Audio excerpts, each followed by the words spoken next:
नमस्ते दोस्तों, आज के इस वीडियो में हम देखेंगे हाल ही में एक न्यूज आई है कि वर्ल्ड में जो है वो 5th नंबर का ओशन यानी कि पांचवा जो महासागर है उसका निर्माण हुआ है या फिर उसकी खोज करी गई है।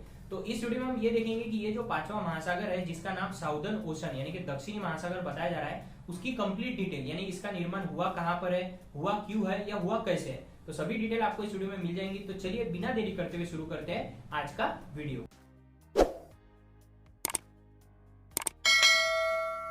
हाल ही में 8 जून को जो है वो वर्ल्ड ओशन डे यानी कि विश्व महासागर दिवस जो है वो पूरे वर्ल्ड में मनाया गया। और इसी दिन नेशनल ज्योग्राफिक, जो कि हम जानते हैं एक टेलीविजन चैनल है या फिर एक टेलीविजन ब्रॉडकास्टिंग कंपनी है जो कि अमेरिका की है, जो कंपनी मैप्स या फिर नेचर से रिलेटेड जानकारी पब्लिश करती है, उन्होंने ही सबसे पहले 8 जून को ये कहा कि एक नया ओशन जिसका नाम है साउदर्न ओशन उसकी खोज करी गई है और अंटार्कटिका रीजन में करी गई है। तो क्या आपको पता है वर्ल्ड में अभी तक कितने ओशन हुआ करते थे? तो वर्ल्ड में अभी तक 4 ओशन हुआ करते थे, जिसमें से जो पहला ओशन था उसका नाम था आर्टिक ओशन यानी कि उत्तर ध्रुवीय महासागर। जो दूसरा ओशन था वो था अटलांटिक ओशन यानी कि अंध महासागर। जो तीसरा ओशन था वो था पैसिफिक ओशन यानी कि प्रशांत महासागर। और जो चौथा हुआ करता था वो था इंडियन ओशन यानी कि हिंद महासागर। लेकिन अब जो नया ओशन है जिसका निर्माण हुआ है उसका नाम है साउदर्न ओशन और इसे कहा जाता है दक्षिणी महासागर। तो अब इसमें सबसे बड़ा कौन है या फिर सबसे छोटा कौन है, ये भी काफी ज्यादा इंपॉर्टेंट है। तो जो सबसे बड़ा ओशन है बाय एरिया यानी कि एरिया से अगर हम रिलेट करें तो 166 crore kilometre, 166 crore square kilometre इतना एरिया है पैसिफिक यानी कि प्रशांत महासागर का, जो कि सबसे बड़ा है। उसके बाद में जो सबसे छोटा है वो है आर्टिक ओशन यानी कि उत्तर ध्रुवीय महासागर, जिसका एरिया सबसे कम है। और ये जो अभी नया निर्माण हुआ है साउदर्न ओशन यानी कि दक्षिणी महासागर, ये दूसरा सबसे छोटा जो है वो महासागर है। अब यहाँ पर मैंने आपको बताया था कि इसका निर्माण हुआ क्यों है, ये भी काफी ज्यादा इंपॉर्टेंट बात है। तो जैसा कि हम खबरों में सुनते रहते हैं, वोल्केनो यानी कि ज्वालामुखी, अर्थक्वेक यानी कि भूकंप, ये आते 2005 में अफ्रीका की एक कंट्री है इथियोपिया, वहां पर एक आफर रीजन है, वहां पर ऐसा ही अर्थक्वेक आया था जिसके वजह से जो जमीन थी उसमें कहीं ना कहीं क्रैक आ गई थी।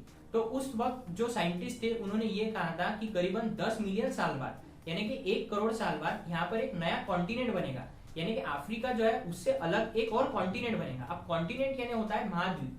तो वर्ल्ड में क्या आपको पता है वर्ल्ड में अभी कितने महाद्वीप है? तो वर्ल्ड में अभी 7 महाद्वीप है, जिसमें सबसे बड़ा और पहला जो है वो है एशिया, दूसरा है अफ्रीका, तीसरा है नॉर्थ अमेरिका, चौथा है साउथ अमेरिका, उसके बाद में है यूरोप, उसके बाद में है ऑस्ट्रेलिया और उसके बाद में है अंटार्कटिका। तो उन्होंने ये कहा था कि 10 मिलियन साल बाद यानी 1 करोड़ साल बाद एक नया कॉन्टिनेंट बनेगा। लेकिन ये बनेगा तब बनेगा, लेकिन एक नया महासागर का निर्माण जो है वो ये क्रैक की वजह से हो गया है। अब मैंने आपको ये भी बताया कि ये क्रैक आती क्यों है, तो अर्थक्वेक की वजह से आती है। अब अर्थक्वेक क्यों आता है या फिर वोल्केनो क्यों आते हैं या फिर सुनामी क्यों आती है, ये भी जानना जरूरी है। तो हमारी जो अर्थ है वो करीबन 3 पार्ट से बनी है। उसमें जो सबसे बीच का पार्ट है वो है कोर, जिसे कहा जाता है केंद्रीय भाग। अब केंद्रीय भाग या फिर कोर में 2 पार्ट होते हैं, एक होता है आउटर कोर, एक होता है इनर कोर। उसके बाद में जो दूसरा पार्ट है वो है मेंटल, जिसे कहा जाता है आवरण, ठीक है। उसके बाद जो ऊपर का पार्ट है वो है क्रस्ट, जिसे कहा जाता है भू प्रॉपर्टी। इसमें 2 पार्ट होते हैं, एक होता है लिथियोस्फीयर और एक होता है एस्टेनोस्फीयर। अब यहाँ पर हमें ये समझना होगा कि जो क्रस्ट है जो कि ऊपर का पार्ट है और जो मेंटल है, तो इनके बीच में जब भी वाइब्रेशन होता है due to some external forces, तब जो है वो अर्थक्वेक आता है। या फिर इसे दूसरी और आसान भाषा में समझने की कोशिश करें तो जब भी हम देखते हैं, जैसा कि हम इस फिगर में देख सकते हैं, ए बी सी हमें 3 पार्ट दिख रहे हैं, जिसमें कभी भी अगर 2 चीजें हैं, सपोज ये मेंटल का पार्ट है ऊपर का और ये क्रस्ट का पार्ट है नीचे का, इनके बीच जब भी घर्षण होगा या फिर वाइब्रेशन होगा तो इसमें कहीं ना कहीं ऊपर नीचे चीजें होगी। और जब भी हम भूकंप आता है तो होता क्या है, भूकंप आता है तो जमीन जो है वो हम कहते हैं कि जमीन हल रही है। तो जमीन हलती इसीलिए है क्योंकि इसकी जो टेक्टोनिक प्लेट्स होती है, अब टेक्टोनिक प्लेट यानी ये एक प्रकार से क्रस्ट और मेंटल का ही पार्ट है। तो टेक्टोनिक प्लेट जब भी एक में को वाइब्रेट करती है या फिर घर्षण होता है उनमें, तभी जो है वो अर्थक्वेक आता है। अब टेक्टोनिक प्लेट बनती किससे है, ये भी काफी ज्यादा इंपॉर्टेंट बात है। अब टेक्टोनिक प्लेट जो है वो 2 प्रकार की होती है, एक होती है ओशियनिक और एक होती है कॉन्टिनेंटल। अब जो ओशियनिक टेक्टोनिक प्लेट्स होती है वो बनती है सीमा से, सीमा यानी सिलिकॉन और मैग्नीशियम जो कि 2 धातु है, इनसे बनती है ओशियोनिक टेक्टोनिक प्लेट। और जो दूसरी है कॉन्टिनेंटल, वो बनती है सियाल से, सियाल यानी सिलिकॉन और एल्यूमिनियम।